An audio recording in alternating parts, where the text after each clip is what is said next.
சிதம்பரம் நடராஜர் கோவிலுக்குள் அமைந்திருக்கும் கோவிந்தராஜ பெருமாள் சன்னதிக்கு பிரம்மோற்சவம் நடத்துவதை எதிர்த்த வழக்கில் சென்னை உயர்நீதிமன்றம் உத்தரவை பிறப்பித்திருக்கிறது. விவரங்களை செய்தியாளர்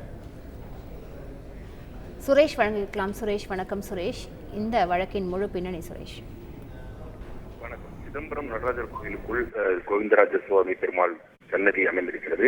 இந்த விஷ்ணு கோவிலில் மே 24ஆம் தேதி முதல் 29ஆம் தேதி வரைக்கும் பிரம்மோற்சவம் நடத்துவதற்கு அறநிலைத்துறை நடவடிக்கை எடுத்து வருகிறது. இந்த நிலையில் இந்த பிரம்மோற்சவம் நடத்துவதற்கு எதிர்ப்பு தெரிவித்து TR ரமேஷ் என்பவர் சென்னை உயர்நீதிமன்றத்தில் வழக்கு தொடர்ந்திருக்கிறார்.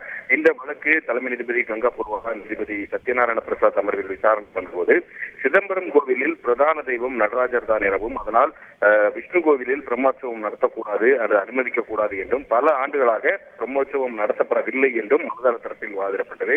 அதே சமயம் இந்து சமய அறநிலைத்துறை தரப்பில் ஆஜரான வழக்கறிஞர் உயர்நீதிமன்ற உத்தரவின் அடிப்படையிலேயே இந்த பிரம்மோற்சவம் நடத்துவதற்கான ஏற்பாடுகள் செய்யப்பட்டுள்ளதாகவும், பிரம்மோற்சவத்துக்கு எதிர்ப்பு தெரிவித்து 1983ஆம் ஆண்டு தொடரப்பட்ட வழக்கு தள்ளுபடி செய்யப்பட்டிருக்கிறது என்றும் சுட்டிக்காட்டி வாதிட்டார்.